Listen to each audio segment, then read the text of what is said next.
साहिल भी तुम हो बाबा, दिल की तुम धड़कन बाबा, सरगम की धुन तुम बाबा। इन आंधी तूफानों में खो न जाऊं मैं बाबा, इन आंधी तूफानों में खो न जाऊं मैं बाबा। सुनसान काली रातें राहों में आते जाते, भयभीत करती पल पल, बेचैन दिल को माया, बेचैन दिल को माया। निशब्द फैली छाया, तेरे सहारे अब तो निकला अकेले बाबा। ओ बाबा तू ही किनारा, ओ बाबा तू ही सहारा। ओ बाबा मेरे बाबा, यादों में तुम हो बाबा, ख्वाबों में तुम हो बाबा।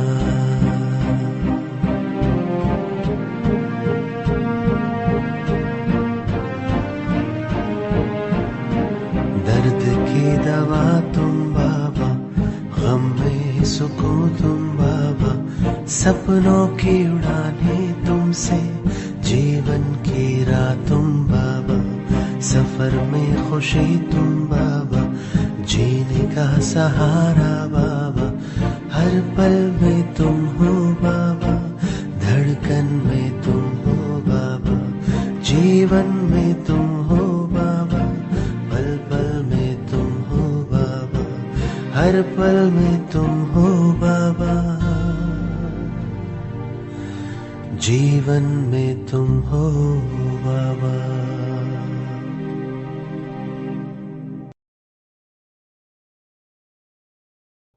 ओम शांति।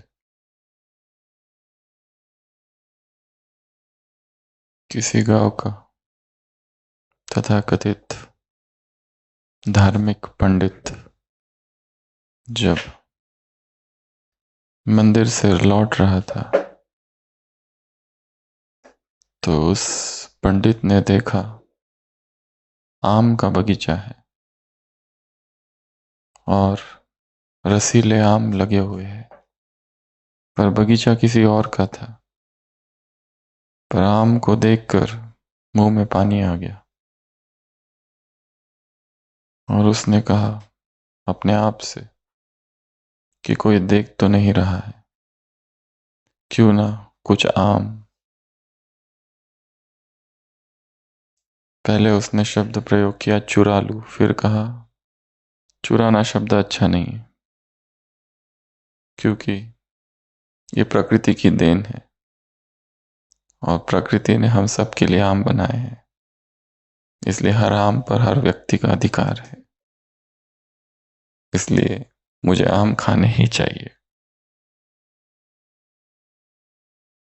सबय भूमि गोपाल की, और संसार में जो भी भूमि है एक परमात्मा की है, इसलिए सारे पेड़ उस परमात्मा के और सारे आम भी उस परमात्मा के हैं, और परमात्मा की हर वस्तु पर मनुष्य का अधिकार है। इस तरह की बातें वो स्वयं को समझाता है और वो धार्मिक पंडित उस बगीचे में घुस जाता है और पेड़ों के आम तोड़ता है और अपनी झोली में आम भर लेता है। और जब झोली आम से भर जाती है उसी समय मालिक वहां आ जाता है। वो मालिक उस पंडित जी को पकड़ लेता है और वो मालिक कहता है आप तो गांव के मंदिर के पुजारी हो, सबसे बड़े पंडित हो, अपने आप को धार्मिक कहलाते हो, आपको चोरी करने में शर्म नहीं आती? पंडित जी कहते चोरी? कैसी चोरी? मैं तो वहां से गुजर रहा था, इतनी जोर से आंधी तूफान आया, कि मैं न चाहते हुए भी इस बगीचे में तूफान इतना तेज था कि उस तूफान ने मुझे यहां फेंक दिया। उस मालिक ने कहा चलो, वैसे तूफान तो है नहीं, पर तुम कह रहे हो तूफान है या था, और उस तूफान ने तुमको अंदर फेंक दिया। चलो ये भी मान लिया, पर तुम्हारे हाथ में जो दो आम पकड़े हैं उसका क्या? क्योंकि उसने तभी उस व्यक्ति को पकड़ा था जब उसके दोनों हाथों में आम थे।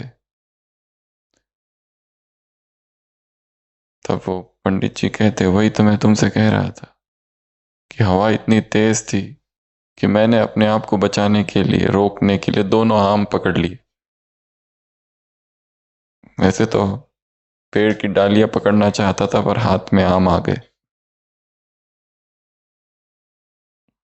वो मालिक कहता, चलो ये भी मान लिया कि आंधी तेज थी और तुम यहां फेंके गए, और अपने आप को रोकने के लिए तुमने पेड़ को पकड़ा, पर हाथ में आम आ गया। पर वो जो तुम्हारा थैला आम से भरा है उसका क्या? वो थैला अपने आप कैसे भर गया आम से? तो वो धार्मिक व्यक्ति कहता है, क्या सारे प्रश्न के उत्तर मुझे ही पता है? अब तुम ये भी पूछोगे कि आम में गुठली कहां से आई? वही तो मैं ही बैठ के सोच रहा हूं कि इस थैले में आम आए कहां से। इसे कहा जाता है डिफेंसिव मैकेनिज्म, खुद को बचाना। और ऐसे ये 12 है जिनकी हम चर्चा करेंगे। और उससे पहले इसकी चर्चा क्यों करेंगे? क्योंकि आज की वाणी में बाबा ने ये एक शब्द प्रयोग किया है, बगुला भक्त। भक्ति तो वैसे सर्वश्रेष्ठ है। सच्चे भक्त इस संसार का श्रृंगार है, थे। इन्हीं भक्तों ने, इनकी ही भक्ति ने, इन्हीं सन्यासी ने और इनकी पवित्रता ने द्वापर से इस संसार को थाम के रखा है। परंतु जैसे हर चीज में गिरावट आई, उसी तरह भक्ति में भी गिरावट आई। भक्ति भी अलग अलग स्टेशन से गुजरी है, और वर्तमान जो भक्ति है उसमें मिलावट है, धोखा है, तमोप्रधान है, स्वार्थ है, छल कपट है। तो इनके 5 लक्षण इस मुरली में बाबा ने सुनाए हैं। पहला, अधीनता। वो क्या होते हैं? अधीन, निर्भर। और ज्ञानियों को बाबा पूछ रहे हैं, भक्ति का अंश या वंश तो नहीं, अर्थात निर्भरता किस पर, अधीनता किस पर? कोई संस्कार या स्वभाव पर। दूसरा लक्षण है मांगना, मांगता, मांगना। भक्ति में क्या होता है? मांगना। और यहां क्या है? नाम मान शान का मांगता। एक तरफ भक्ति और एक तरफ फिर ज्ञानी भक्त, जिसको बाबा ने कहा बगुला भक्त तो नहीं हो। तीसरा है पुकारना। क्या क्यों पुकारते रहते हैं, चिल्लाते रहते हैं। एक तो भक्ति का पुकारना, और इधर फिर ज्ञान में क्वेश्चन करते हैं, चिल्लाते हैं क्या और क्यों। चौथा, इंफीरियोरिटी, स्वयं को संपन्नता से दूर समझना, स्वयं को छोटा समझते। और पांचवा, धोखा देना, अंदर एक बाहर दूसरा, अंदर एक और बाहर दूसरा। खौफनाक किसी मुरली में बाबा ने इन आत्माओं को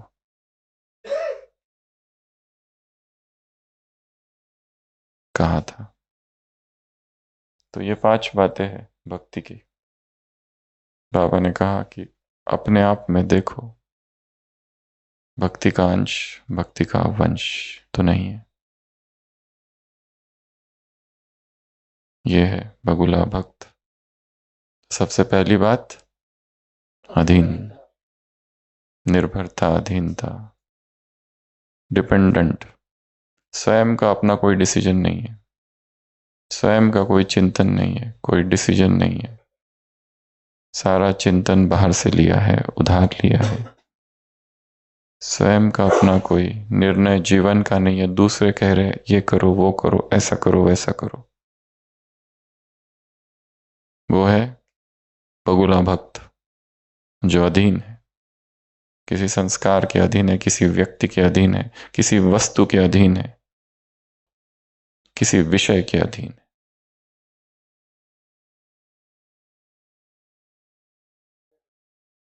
अंदर एक, बाहर दूसरा,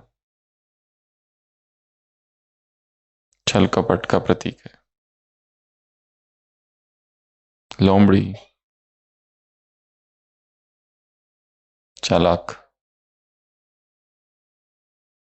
अधीनता, किसी वस्तु पर अधीनता। विष जो होता है वो खाने से व्यक्ति एक बार मर जाता है, पर विषय जो होते हैं वो विष की तरह है, परंतु धीरे धीरे मारते हैं, खा खा के मरते हैं। विषय, भोग। तो भक्तों की, बगुला भक्त की पहली निशानी अधीन। तो यहां पर कहा स्वभाव और संस्कार के अधीन तो नहीं। दूसरी निशानी, मांगते रहते हैं, कुछ ना कुछ चाहिए। यहां पर क्या मांगते रहते हैं? नाम, मान और शान। नाम चाहिए, मान चाहिए, शान चाहिए। दूसरे अगर सम्मान करे तो ही हमें खुशी होती है, दूसरे यदि मान दे तो ही खुशी होती है। अगर न दे तो अंदर आत्मग्लानि आती है, या फिर इंफीरियरिटी आती है कि हम कम है। हम अपना मूल्यांकन दूसरों के विचारों द्वारा करते हैं। दूसरे हमें महान मानते हैं तो हम महान समझते। दूसरे हमें कहते हैं तुम बहुत सुंदर हो, तब हमारे अंदर एक धारणा बैठ जाती है कि मैं सुंदर हूं। और जब दूसरे कहते हैं कि तुम सुंदर नहीं, तुम कुरूप हो, तब हम अपने अंदर सोचते हैं कि मैं ठीक नहीं दिखता। तो हम अपना मूल्यांकन दूसरों के विचारों के आधार पर करते हैं। हमारा अपना कोई मूल्यांकन नहीं है। तो मांगना। तीसरा बताया, पुकारना। भक्ति में पुकारते रहते हैं, पुकारते रहते हैं। और यहां पर भी चिल्लाना और पुकारना, अर्थात कोई क्वेश्चंस, क्या क्यों, क्या क्यों, क्या क्यों, पुकारते रहते हैं, चिल्लाते रहते हैं। चौथा, पांचवा, स्वयं को धोखा देना। बगीचे में कैसे पहुंचा? आंधी लेके आई। आम हाथ में कहां से आए? पकड़ते पकड़ते। और थैली में आम कहां से आए? वो तो मैं भी सोच रहा हूं। इसको कहा जाता है खुद को खुद धोखा देना। और ये खुद को खुद धोखा देना संसारी आत्माओं में से ज्यादा धार्मिक व्यक्तियों में ज्यादा दिखाई देता है। क्योंकि संसारी व्यक्ति तो सीधा झूठ बोलता है और मानता भी है मैंने झूठ बोला। पर जो धर्म में चलते हैं और अध्यात्म को मानते हैं, वो जब कोई गलती करते हैं तो फिर उनका झूठ मॉडिफाइड, युक्त युक्त, राजयुक्त, बहुत मॉडर्नाइज्ड, स्पिरिचुअलाइज्ड झूठ होता है। तो आज तो इसी मुरली में और एक चीज बाबा ने कही है, सत्य बाप के आगे केवल सत्य ही स्वीकार होता है, असत्य स्वीकार नहीं होता है, झूठ स्वीकार नहीं होता है। पाप के खाते में जाता है, बाप के खाते में नहीं जाता है। सत्य बाप के आगे सत्य ही स्वीकार होता है। सेल्फ डिसेप्शन यहां सब, the worst of all the deception is self deception. तो जैसे कहा, इस सेल्फ डिसेप्शन के 12 प्रकार है। खुद को धोखा देना,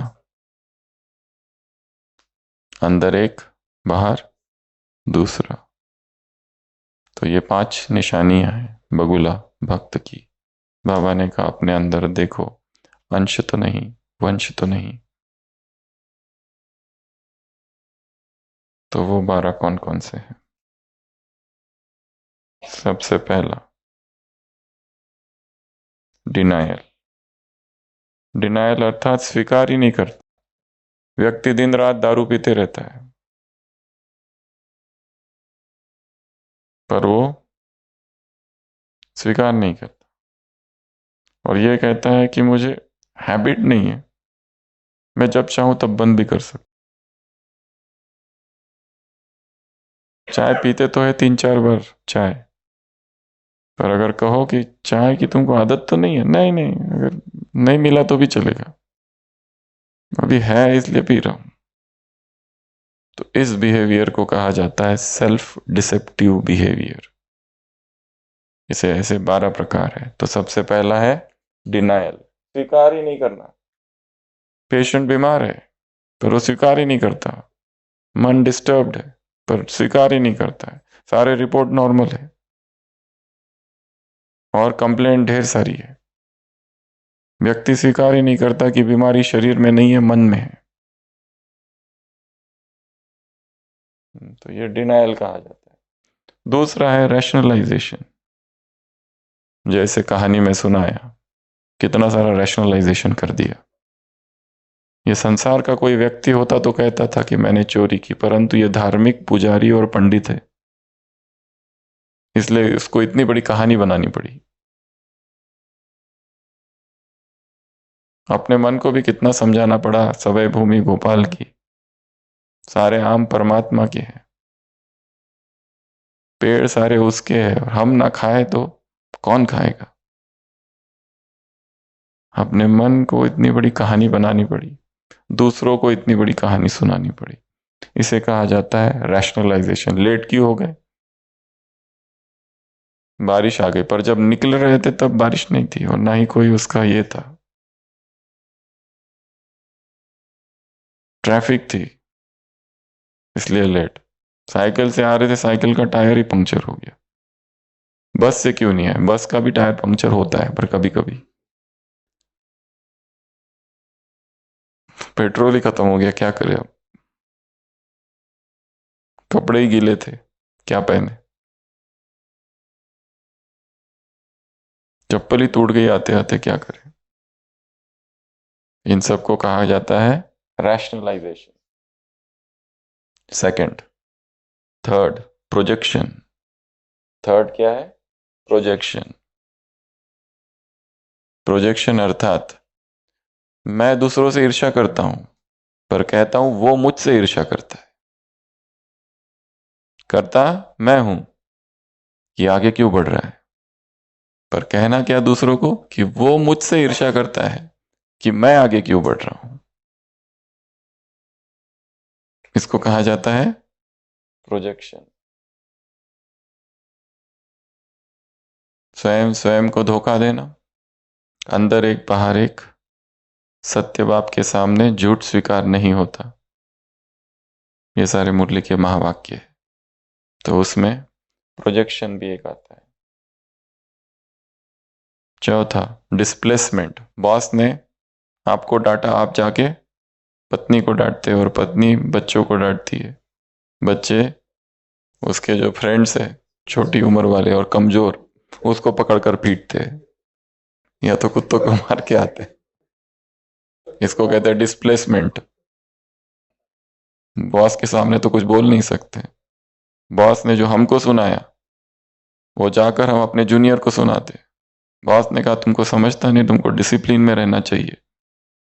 बिल्कुल, ये इनडिसिप्लिन मुझे बिल्कुल पसंद नहीं है। आप बॉस के केबिन से निकलते हो और आपका जूनियर टकराता है तो वही पॉइंट्स, सेम पॉइंट्स उसको आप वैसे के वैसे सुनाते हो।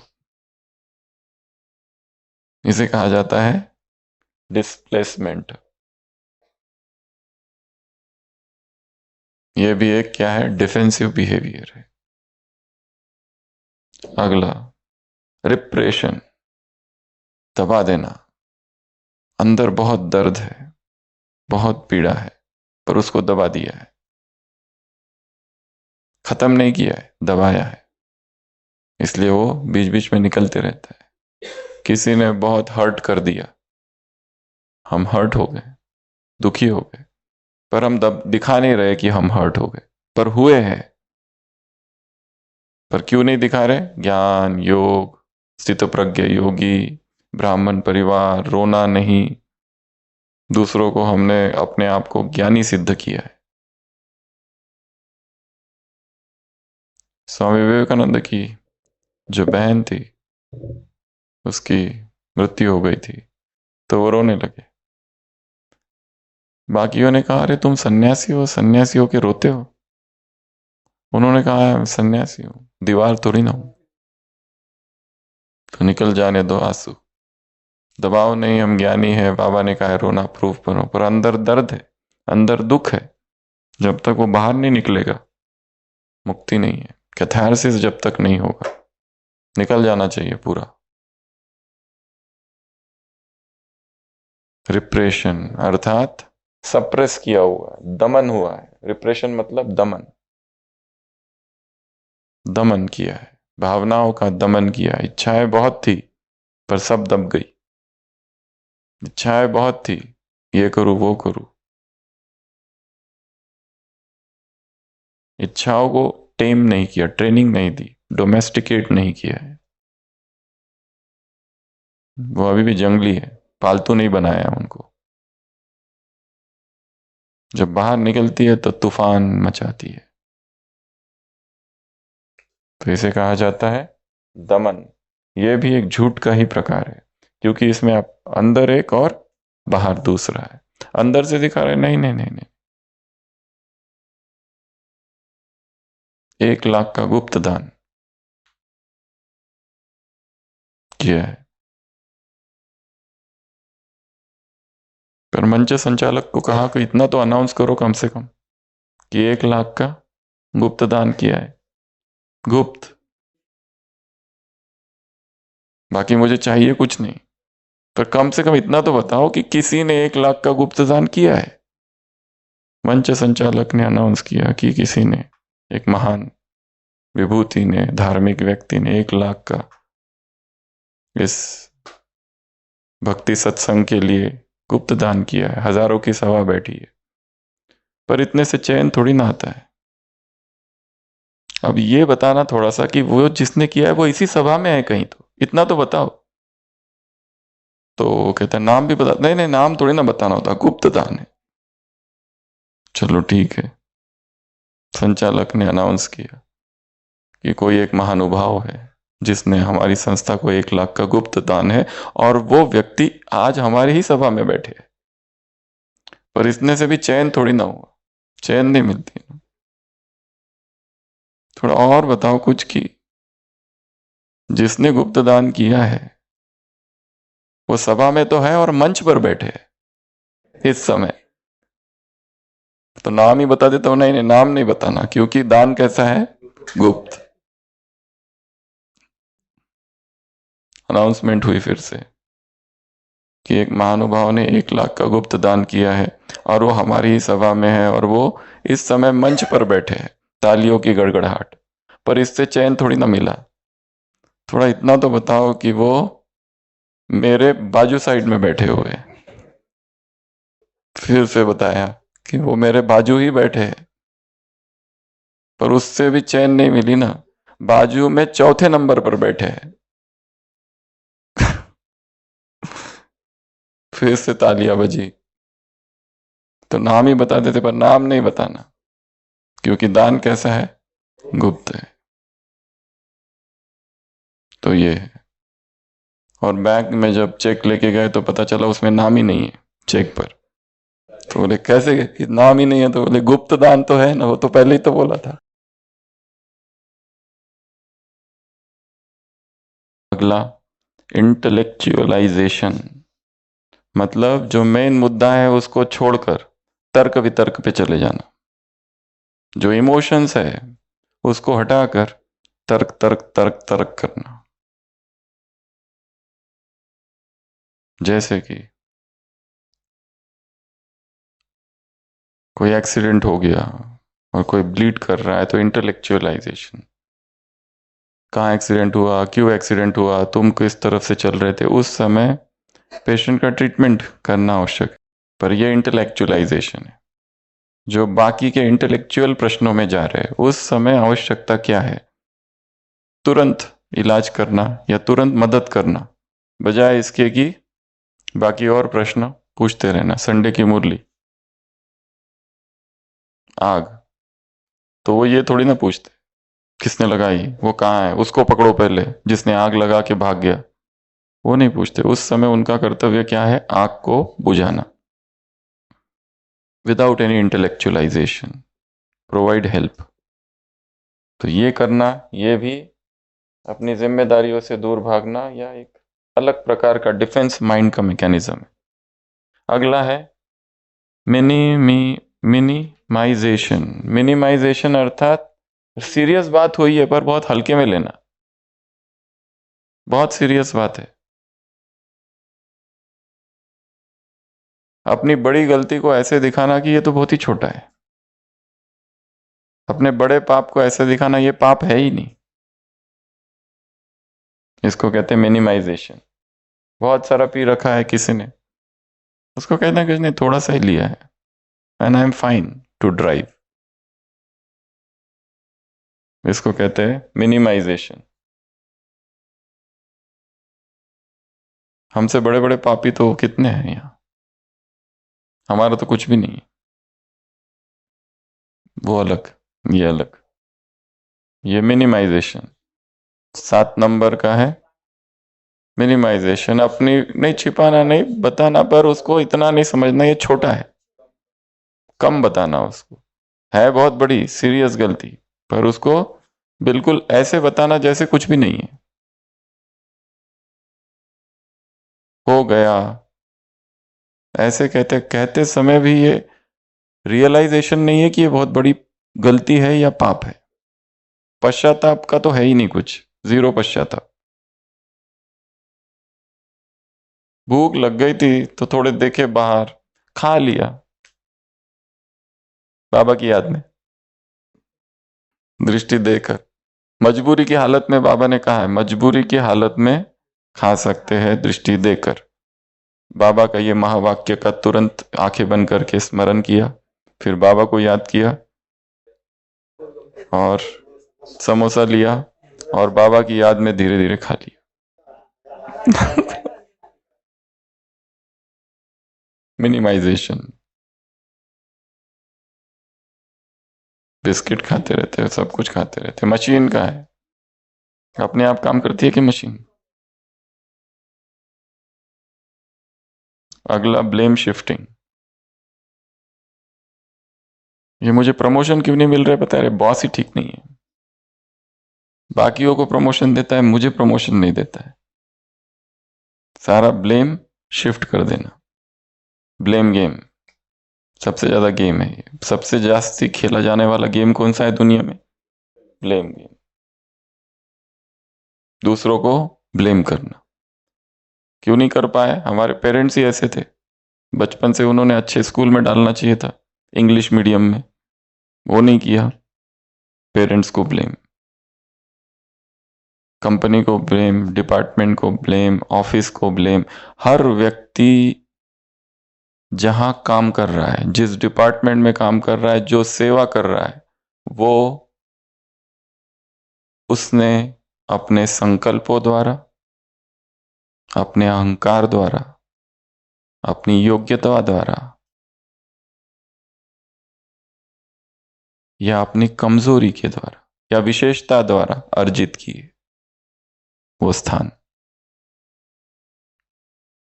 या तो अहंकार के द्वारा या विशेषता द्वारा या कोई कमी के द्वारा। इसलिए वो, इसमें पॉजिटिव नेगेटिव दोनों बातें हैं। इसलिए किसको क्या ब्लेम करें, एंट्री ही वैसे की है। कोई एंट्री कर रहा है संपूर्ण समर्पण से, वो कहां के कहां पहुंच जाता है। कोई एंट्री ही कर रहा है डाउट के साथ, स्वार्थ के साथ, भय के साथ, सेल्फ डाउट के साथ, संशय के साथ, मेरा क्या होगा, मुझे क्या क्या मिलेगा, अहंकार के साथ, ईगो के साथ या फिर इच्छाओं के साथ, तो उसको प्राप्ति भी उसी अनुसार मिलेगी। ये यज्ञ वो वृक्ष है मनोवांछित फल प्राप्त कराने वाला। ये यज्ञ चिंतामणि है, वो मणि है जिसको जो चाहिए वो उसको प्राप्त होता है। अगला ब्लेम गेम, अगला सेल्फ डिल्यूजन। अपने आप को एक भ्रम में रखना, हाँ मैंने लॉटरी खरीदी, मैं जीत लूंगा, मैं जीतने ही वाला हूं लॉटरी। एक बहुत ही कम संभावना है, नहीं नहीं हमारा पेशेंट बच जाएगा, जबकि डॉक्टर कह रहा है पेशेंट मरने वाला है, नहीं नहीं वो बचेगा। कम संभावना है। ऐसे होते हैं बहुत सारे रिलेटिव्स, वो स्वीकार करने को ही तैयार नहीं होते कि बीमारी इतनी बढ़ गई है कि अब बचने की कोई उम्मीद नहीं है। सब कुछ करते करते ही रहेंगे, करते ही रहेंगे, करते ही रहेंगे। एक मरीज मर रहा है, एक सबसे बड़े डॉक्टर उसको देख रहे हैं, स्पेशलिस्ट, और मरीज को डायरेक्ट बोल रहे हैं, विदेश में तो डायरेक्ट बातें होती है कि कैंसर तुम्हारे शरीर में सब तरफ फैल गया है, तुम्हारे बचने की कोई उम्मीद नहीं है, तुम्हारी कोई अंतिम इच्छा है क्या? वो कहता है yes, second opinion, I need second opinion. तुम पर विश्वास नहीं है, कोई और लेके आओ किसी और को। होपिंग अगेंस्ट द होप कहा जाता है इसे इंग्लिश में। Odds are too low yet hopes are very high. इसको कहते हैं सेल्फ डिल्यूजन, एक भ्रम में जीना। जिस तरह की दिनचर्या आज है और सोच रहे हैं कि हम संपन्न और संपूर्ण बन जाएंगे, कभी नहीं होगा। अगला लाइंग टू वन सेल्फ, अपने आप से झूठ बोलना। मैं सोशल मीडिया से एडिक्ट नहीं हूं, मैं कभी भी बंद कर सकता हूं, जबकि रोज 2-2 घंटे वो यूट्यूब, क्या कहते हैं उसको, शॉर्ट्स और रील्स, टिकटॉक, फेसबुक, ये सब बहुत सारी चीजें हैं। कई देशों में बैन हो गया, फिर उठ गया बैन। तो खुद झूठ बोलना, अपने आप से झूठ बोलना, दूसरों से नहीं, खुद से ही झूठ बोलना कि नहीं नहीं मुझे एडिक्शन नहीं है, जबकि एडिक्ट हो चुके हो। अगला अवॉइडेंस, डॉक्टर के पास जाना ही नहीं, क्योंकि वो रिपोर्ट करेगा ना गड़बड़ निकलना ही है, और we don't want to hear bad news. जरूर कुछ ना कुछ तो बैड न्यूज हमको सुननी नहीं है, अवॉइड करने का जानबूझ के। ये एक उदाहरण हुआ, ऐसे कई सारी चीजें हो सकती है जो हम अवॉइड करना चाहते, पर अवॉइड करने के पीछे कारण क्या है? भय। अगर निर्भयता अंदर है तो कभी अवॉइड नहीं करेंगे। हाँ, कहीं निकल गया अंदर का झूठ तो उसको कहते हैं अवॉइडेंस। और 12वां सेल्फ जस्टिफिकेशन, मतलब 7 दिन तो अभी मैंने ये खाया तुम लोगों ने जैसा बताया, अब एक दिन तो छुट्टी का है, तो चीटिंग का दिन है। व्यक्ति सोचता है रोज दारू कितने दिन पीऊं, संकल्प करते हैं आज के बाद दारू बंद, और दारू पूरी बंद कर देता है। 15 दिन तक एक बार भी नहीं पीता, और 16वें दिन सोचता है आज तो मैंने सफल हो गया, मैं जो मैंने सोचा था वो कर लिया, और इसी खुशी में आज पार्टी। इसको कहते हैं सेल्फ जस्टिफिकेशन, खुद को खुद ही जस्टिफाई करना। और रादर क्या है, एक्सक्यूज है, जो संडे की मुरली में था, ये कारण ये कारण ये कारण, कारण देते रहते। तो ये कितने हो गए, 12। तो बगुला भक्त अर्थात पहला अधीन, दूसरा मांगते रहने वाले, दूसरा चिल्लाने वाले, और चौथा संपन्नता से स्वयं को दूर समझना, कम समझना स्वयं को। ये दूसरे बहुत अच्छे, ये तो बहुत पुराने लोग हैं, ये कब से चल रहे हैं, कब से मुरलियां पढ़ रहे हैं, हम तो अभी अभी पढ़ना चालू किए। ये सोच, इनको तो सब आता ही है, इनको तो आदत हो गई है, हमको थोड़ी आदत है, हमने थोड़ी ना, हमने तो अभी अभी चालू किया है। इनकी प्रैक्टिस बहुत है, हमारी कोई प्रैक्टिस नहीं है। ये तो पहले से ही एक्सरसाइज करते हैं, इनकी तो बुद्धि बहुत अच्छी है, इनकी मेमोरी पावर ही बहुत ज्यादा है। हमारा तो पहले ही उम्र हो गई और याद भी नहीं रहता है कुछ, इस उम्र में क्या आप करें। ये एक्सरसाइज वगैरह तो बच्चे ये सब करते हैं, हम लोग बस की बात नहीं है। तो ये कितनी होगी, 5 बातें। अब ज्ञानी तू आत्मा क्या चित्र बनाओ, इसी मुरली में बाबा ने कहा है, उसकी 5 बातें हैं।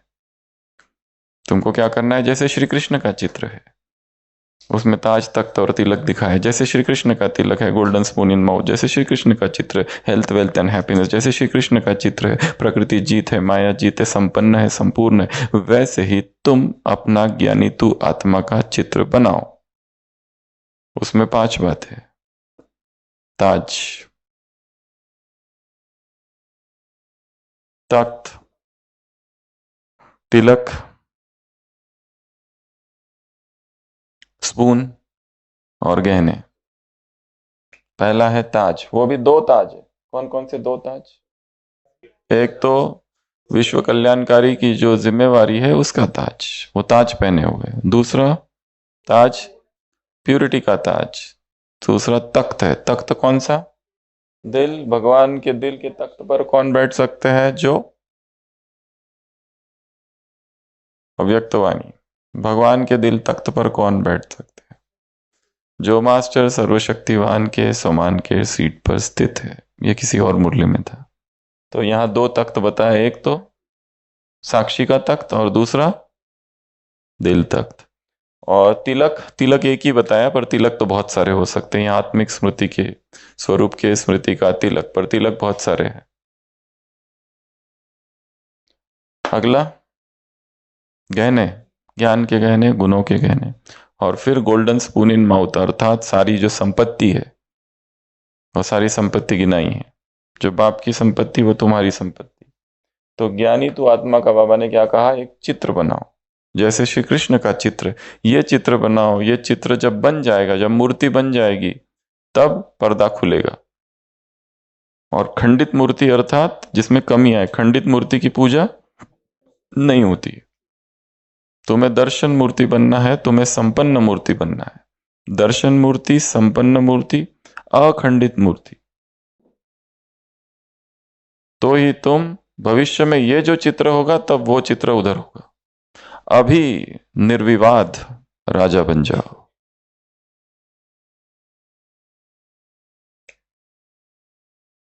तो आज का होमवर्क नंबर 1, एक चित्र बनाना है ऐसा फेस का, उसमें ऊपर लिखो माय डुअल सेल्फ पोर्ट्रेट। एक आउटर जो मैं दिखाता हूं लोगों को, और जो मैं हूं। खतरनाक चित्र है ये, जो मैं हूं ही नहीं वो, पर दिखाता हूं लोगों को ये हूं। जैसे ज्ञानी हूं, हाँ वो अपने पॉइंट्स लिखने, ऐसे पॉइंट्स लिखने। अपना मैं जो हूं अज्ञानी, दिखाता हूं ज्ञानी। हूं धोखेबाज, दिखाता हूं सच्चा। अंदर हूं ढोंगी और दिखाता हूं महायोगी। अंदर हूं बगुला, बाहर दिखाता हूं हंस। हंस निशानी है सच्चाई की, बगुला निशानी है धोखे की। शूद्र, म्लेच्छ। तो ये लिखना है अपने अपने पॉइंट्स। तो आउटर सेल्फ, इनर सेल्फ कैसे निकाले, कैसे निकाले। हाँ, एक तो स्वयं के धोखे से बचना है, दूसरा दूसरों के धोखे से बचना है। उसका एक गेम होता है, उसको कहते हैं ट्रस्ट वॉक। एक पट्टी है क्या, काली या नीली, या किसी माता के पास कोई दुपट्टा या कुछ है, रुमाल टाइप? हाँ वो, और दूसरा कुछ है काला थोड़ा, ब्लैक, नहीं दिखेगा तो उसको दे दो। तो सुशील भाई के आंखों पर पट्टी बांध दो। तो आपको पहले एक बार रुको, आंख खोलो एक बार देखने दो।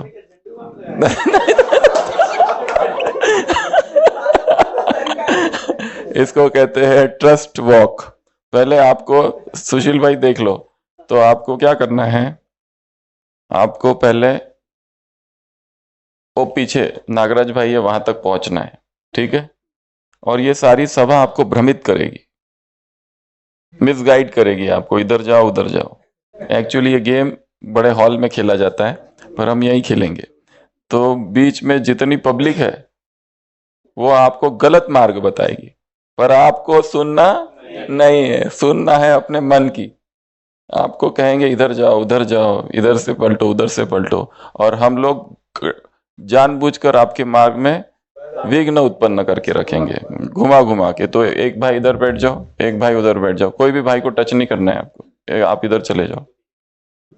तो ये हम पब्लिक है ना, नहीं आप बैठ जाओ,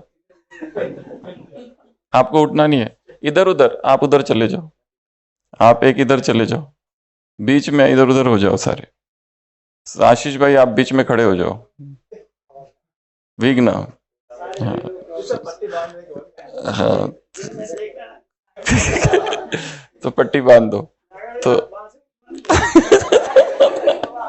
ये गेम बहुत अच्छा गेम है, इसको वॉक ट्रस्ट कहते हैं। तो इसमें अलग अलग विघ्न उत्पन्न करके रख देना है, और वैसे तो वो जो व्यक्ति है उसको बताना नहीं चाहिए कैसा कैसा। अभी जो विघ्न हमने उत्पन्न किए थे चेंज कर दो, आप इधर आ जाओ, आप उधर हो जाओ, ये आगे पीछे हो जाओ।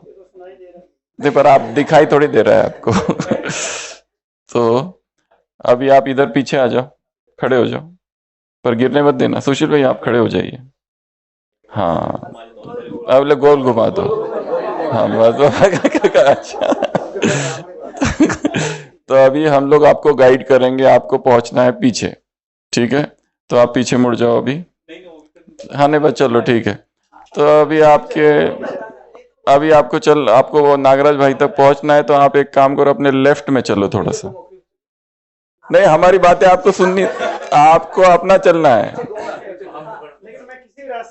हाँ किधर भी से जा सकते, पर बीच में कोई ये नहीं आना चाहिए। बीच में वहां भाई है। आप बीच बीच में आ जाओ, खड़े हो जाओ इधर उधर। कोई टच जा रहे सुशील भाई, वहां मत जाओ, वहां कहाँ जा रहे हो आप, गड़बड़ है, उधर से नहीं जाना है। अरे पीछे टर्न हो जाओ एक बार, पीछे। अरे माता है, गिर जाओगे माताओं के ऊपर। माताओं के ऊपर गिरोगे।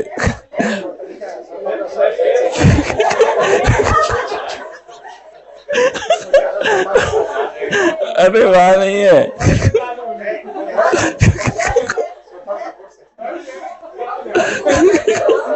इधर इधर इधर, राइट में आ जाओ, राइट। सुशील भाई अबाउट टर्न।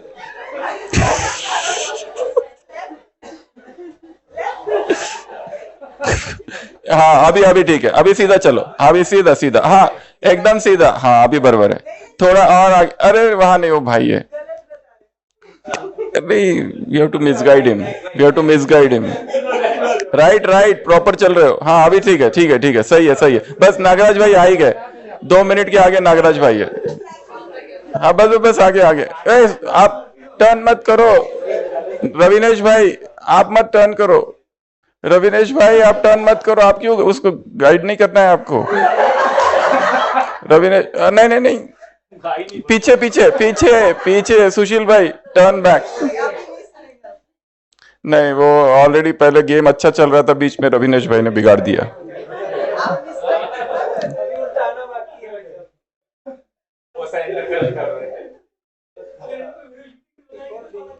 नहीं वो गड़बड़ हो गया, बीच में गेम गड़बड़ हो गया। तो इसे कहा जाता है ट्रस्ट वॉक।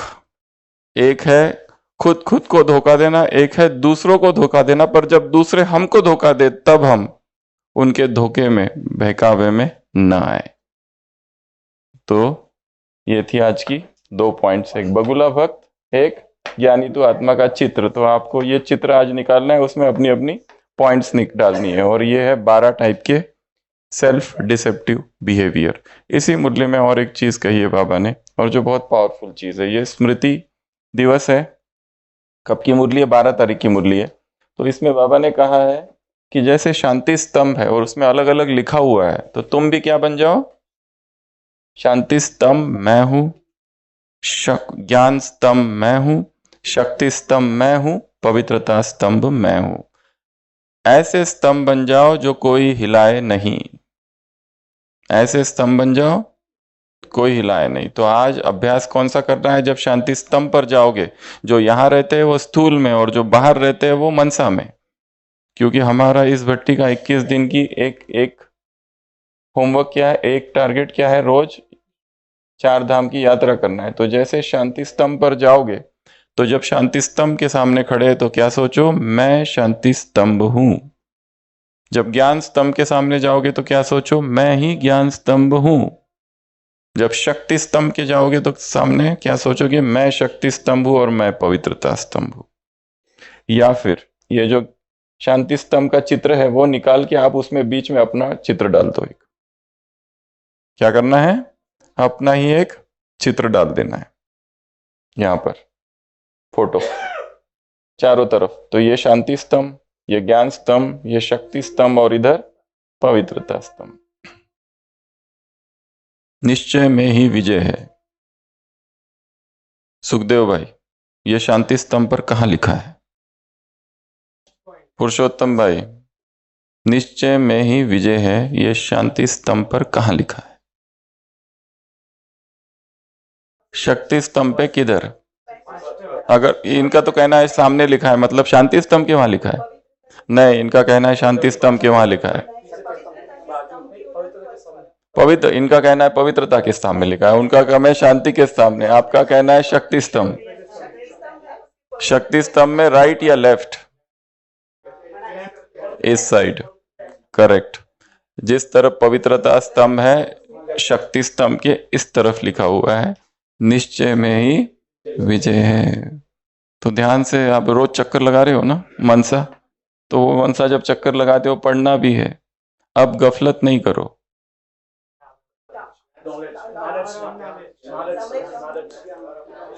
ज्ञान स्तंभ पर लिखा हुआ है, समय कम है, गफलत नहीं करो। और आबू के बारे में कहाँ लिखा है? कहाँ? शक्ति स्तंभ में, ज्ञान स्तंभ में। ठीक है, तो इस मुरली में ये एक बात कही, तो ये भी एक होमवर्क है। सेकंड, तीसरा होमवर्क बाबा ने कहा है कुर्बानी। हाँ, शांति स्तंभ है, उसमें मैं शांति स्तंभ हूं, मैं ज्ञान स्तंभ हूं, मैं शक्ति स्तंभ हूं, मैं पवित्र स्तंभ। ऐसे स्तंभ बन जाओ जो कोई हिला ना सके, मुरली की महावाक्य है। तो वो शांति स्तंभ का चित्र बना सकते या स्केच, उस पर अपना चित्र चिपका दो कि मैं ही हूं। फिर इसी मुरली में और एक पॉइंट कही है कि तुम अब बाप के गीत गाते हो ना, तो ऐसा कुछ करो कि बाप तुम्हारे गीत गाए। बाप किसके गीत? आपकी गीत कविताएं लिखते हो ना, कल लिखी ना इतनी सारी कविताएं, वाह वाह वाह वाह वाली।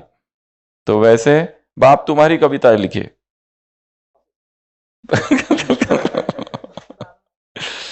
तो ये एक अगली पॉइंट है कुर्बानी। कुर्बानी अर्थात बाबा ने कहा अपनी कमियों की कुर्बानी, अपनी कमजोरियों की कुर्बानी दो बाबा के सामने। तो ये है पूरी मुरली। ठीक है, अब आ जाओ दूसरी मुरली की तरफ। दूसरी मुरली बहुत छोटी है और उसमें मुख्य रूप से एक ही पॉइंट है।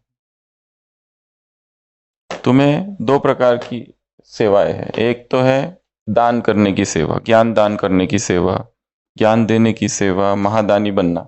दूसरा है आत्मा इतनी कमजोर है कि ना तो योग लगा सकती है, ना तो ज्ञान धारण कर सकती है, कुछ भी नहीं है उनके पास, शक्तिहीन है। ऐसी आत्माओं को क्या चाहिए? वरदान। तो तुम्हें क्या बनना है अब? वरदानी मूर्त बनना है। शक्तियों का गायन ही क्या है? वरदानी मूर्त का गायन है। तो आत्माओं को वरदान देना, आत्माओं में बल भरना, आत्माओं को शक्तियां देना, ये सब काम तुम्हें करने हैं। और ये कौन कर सकेगा? जो संतुष्ट है। और यही सबसे बड़ा से बड़ा गुण है, यही सबसे से बड़ा दान है, यही सबसे बड़े से बड़ी विशेषता है, यही सबसे बड़ी से बड़ी श्रेष्ठता है। पर तो जो संतुष्ट है वो ये कर सकता है। और जो संतुष्ट है वो क्या है? प्रभु, वो भगवान को बहुत प्रिय है। जिसके अंदर में बहुत सारी इच्छाएं रहती है, मुझे ये भी चाहिए, वो भी चाहिए, ये क्यों नहीं मिला, वो क्यों नहीं मिला। असंतुष्टता कीड़ा है जो ब्रेन में घुस जाता है और बेचैनी करता है। अतृप्ति है, और अतृप्ति का संबंध साधनों से नहीं है, वो संस्कार है। वो साधन मिल भी जाए तो भी अतृप्ति रहेगी रहेगी, क्योंकि उसका प्राप्ति से संबंध नहीं है। ये सेंटर अच्छा नहीं है, ये बहन अच्छी नहीं है, यहाँ की पालना अच्छी नहीं है, यहाँ की ड्यूटी अच्छी नहीं है, यहाँ की सेवा के रूल्स अच्छे नहीं है, ये रूम अच्छा नहीं है। कितनी सारी कंप्लेंट्स है, हर चीज में कंप्लेंट ही कंप्लेंट है, कोई भी अच्छा नहीं है यहाँ पे। तो असंतुष्टता क्या है? कीड़ा है। वो कीड़ा अंदर जब घुस जाता है तो क्या करता है? बेचैनी करता है। तो जो संतुष्ट है, जो मिल गया, जो प्राप्त हो गया, उसमें तृप्त है। Comparison is the enemy of self love. दूसरों से कंपेयर करना खुद को, इसको ये मिल रहा है, मुझे क्यों नहीं मिलता। इसलिए पहले भी कहा, हर व्यक्ति को वही मिलना चाहिए, मिल रहा है जो उसका जन्म जन्म का भाग्य है, जिसकी उसके लिए योग्यता है, जिसके संकल्प ही वो थे, जिसकी कुर्बानी, जिसका समर्पण ही उसे वहां तक ले आया है। और किसी को कुछ नहीं मिल रहा है, अंदर बेचैनी है, अंदर घबराहट है, अंदर सेल्फ डाउट है, वो भी उसके ही संकल्पों का परिणाम है। लोकप्रिय, ये परिणाम है लोकप्रिय, इसके पीछे जाना नहीं, लोकप्रियता के पीछे, नहीं तो बहुत खतरा है। सारी दौड़ ही तो इसकी है संसार में, पब्लिसिटी। तीसरा, स्वयं प्रिय, ये सबसे इंपॉर्टेंट है। Self love, love for self. खुद को इतना हीन नहीं समझना है कि मैं कुछ नहीं कर सकता, कुछ नहीं कर सकती। ना ही दूसरों को समझना है, पर उससे पहले खुद को नहीं समझना है। तो इन तीनों में अगर फर्स्ट नंबर पे कुछ है तो वो है सेल्फ। दूसरा है प्रभु, इसका तो छोड़ ही दो, समाज का, संसार का, कि मैं संसार का प्रिय बन जाऊं, इसमें तो माया ही माया है, बहुत खतरा है उसमें। उसको वो अगर मिल भी गया तो भी उसको मेंटेन करने में भी खतरा है। हाई कॉस्ट है मेंटेनेंस की।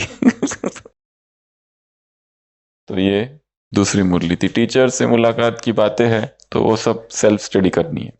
यहाँ पर केवल मुरलिया जो है, जहाँ याद प्यार तक, वहीं तक डिस्कस होगी। बाकी जो वो है पार्टी से मुलाकात वगैरह वगैरह, ना तो एग्जाम में वो आएगा और ना ही यहाँ डिस्कस होगा, वो सेल्फ स्टडी आपको करनी है। तो आज हमने क्या क्या देखा? बगुला भगत नहीं बनना है। दूसरा देखा, ज्ञानी तो आत्मा बनना है, तो उसके लिए वो ताज तक तिलक गहने, गोल्डन स्पून इन माउथ, तो क्या तुम्हारा तो डायमंड है, हीरा ही, जीवन ही हीरा बन गया है। तो ये सोचते रहना है अकेले में, एकांत में। और फिर ये देखिए सारे, क्या है ये? जैसे कि 12 बंदर थे, 12 के 12 बंदर कहाँ पहुंचे? जंगल में। वहां पे उन्होंने एक झाड़ देखा और झाड़ में क्या थे? बहुत सारे केले लगे थे। पहले नंबर का बंदर कौन सा है हमारा? डिनायल। तो वो कहता है कि मुझे तो आम केले दिखाई नहीं दे रहे, डिनाई कर रहा है ही नहीं। दूसरा है रेशनलाइजिंग बंदर, वो कहता है कि अभी पके नहीं है, कच्चे है।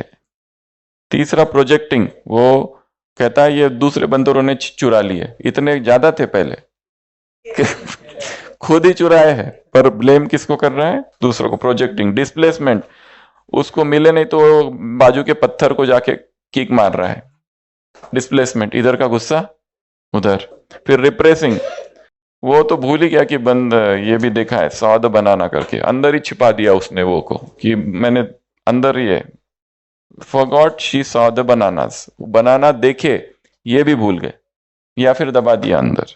इंटेलेक्चुअलाइजेशन, वो कहता है ये झाड़ किस, इसका स्पीशीज कौन सी है झाड़ की तो ये बनाना खाने से मतलब है, पर झाड़ कौन से स्पीशीज को क्या कहेंगे? प्रजाति के ये झाड़ है, उस पर चिंतन कर रहा है। और मिनिमाइजिंग माइक, मिनिमाइजिंग बंदर क्या कहता है? वो कहता है बहुत ही कम है, हाँ बहुत ज्यादा नहीं है। ब्लेम शिफ्टिंग वाला कहता है कि हवा जो है बहुत जोर से बह रही है, इसलिए हम इसको नहीं तोड़ पा रहे, हवा को ब्लेम दे रहा है, ब्लेम कर रहा है। सेल्फ डिल्यूजन कहता है कि मैं अकेला ही केवल ये केले देख रहा हूं और कोई नहीं। और लाइंग वाला क्या कहता है कि मैं भूखा ही नहीं हूं, मुझे भूख ही नहीं लगी है, ये लाइंग। अवॉइडिंग वाला वो छुप गया पीछे, हाँ वो ये खाने में खतरा है, वो जाके छिप गया, तोड़ना पड़ेगा। सेल्फ जस्टिफिकेशन, जस्टिफाइंग, वो कहता है सारे केले मेरे हैं। तो ये 12 चीजें हैं, 12 बंदर। तो ये सारी चीजें। लास्ट, एक व्यक्ति जा रहा है, धार्मिक व्यक्ति है, पंडित जी है, पुजारी है, बारिश आ रही है जोर से। वो पहले बारिश नहीं आ रही थी, जा रहा था तो धीरे धीरे चल रहा था, बारिश आने लगी तो दौड़ने लगा। एक व्यक्ति अपने घर में बैठा है, कहता है पंडित जी आप क्या कर रहे हो, भाग क्यों रहे हो? वो कहते हैं देखते नहीं बारिश आ रही, तो बोलते हैं कि अरे ये परमात्मा की बारिश है, तुम बारिश का अपमान करते हो अगर तुम भागे, तुम धार्मिक व्यक्ति हो, तुम्हें तो धीरे चलना चाहिए। तो बेचारा पंडित जी धीरे धीरे चलता है, फिर उसे अपनी चिंता हो जाती है, लोग क्या कहेंगे, पूरा भीग जाता है, बीमार पड़ जाता है, निमोनिया हो जाता है। कुछ दिनों के बाद ये जो व्यक्ति जिसने सलाह दी थी ना और उपदेश दिया था, श्रीमत दी थी, अब वो आ रहा था, तो अचानक बारिश आ रही है, तेज बारिश आ रही है। तो ये पंडित जी जो है ये अभी घर में बैठे हैं, देख रहे हैं। तो बारिश पहले नहीं आ रही थी, जब वो चल रहा था तो बारिश आने लगी, तो ये जो व्यक्ति था ये दौड़ने लगा। तो ये पंडित जी क्या कहते हैं उससे कि तुमने मुझे कहा था कि तुम भगवान का अपमान कर रहे हो, अब तुम भी तो भगवान का अपमान कर रहे हो। वो कहते हैं मैं भगवान का अपमान थोड़ी ना कर रहा हूं, मैं तो उसकी जो बारिश है मैं उस पर पैर ही नहीं रखना चाहता, ये उसका अपमान होगा, इसलिए मैं तेज चल रहा हूं। उसकी बारिश जमीन पर गिर रही है, मैं जमीन पर पैर रखूंगा तो भगवान का अपमान होगा कि नहीं, इसलिए मैं तेज चल रहा हूं। तो ये सब मैकेनिज्म से, डिफेंस मैकेनिज्म इनको कहा जाता है।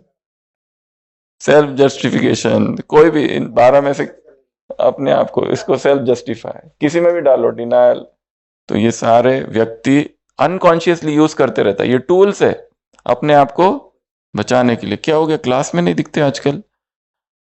हाँ थोड़ी सेवा थी ये तो कॉमन है तबीयत ठीक नहीं थी, कॉल आ गया था वगैरह वगैरह, जो भी है। बस मिस हो गई, हाँ बस मिस हो गई, और बस मिस हो गई तो क्यों मिस हो गई? ठीक नहीं लग रहा था, आई एम नॉट वेल,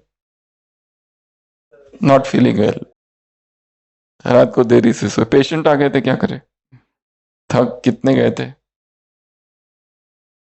तुम्हारी तो सेवा है नहीं कुछ। अच्छा, ओम शांति।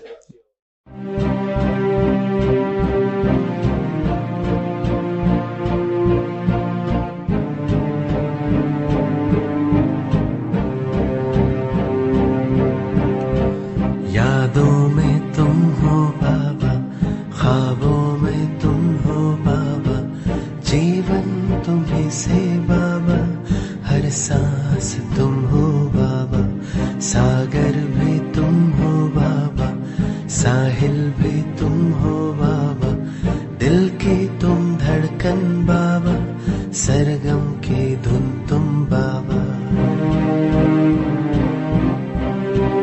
इन आंधी तूफानों में खो न जाऊं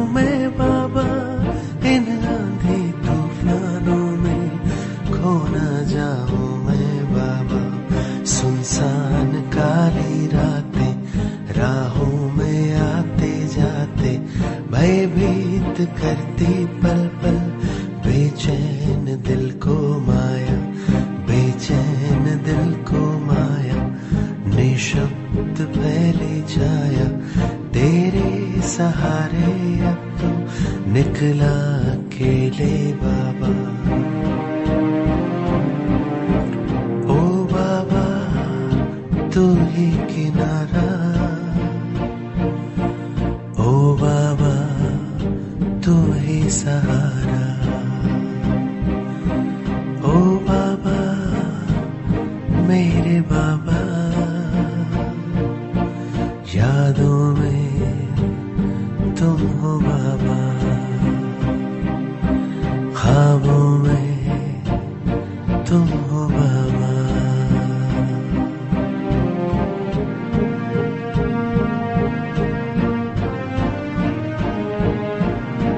दर्द की दवा तुम बाबा, गम में सुकून तुम बाबा, सपनों की उड़ाने तुमसे, जीवन की राह तुम बाबा, सफर में खुशी तुम बाबा, जीने का सहारा बाबा, हर पल में तुम हो बाबा, धड़कन में तुम हो बाबा, जीवन में तुम हो बाबा, पल पल में तुम हो बाबा, हर पल में तुम हो बाबा,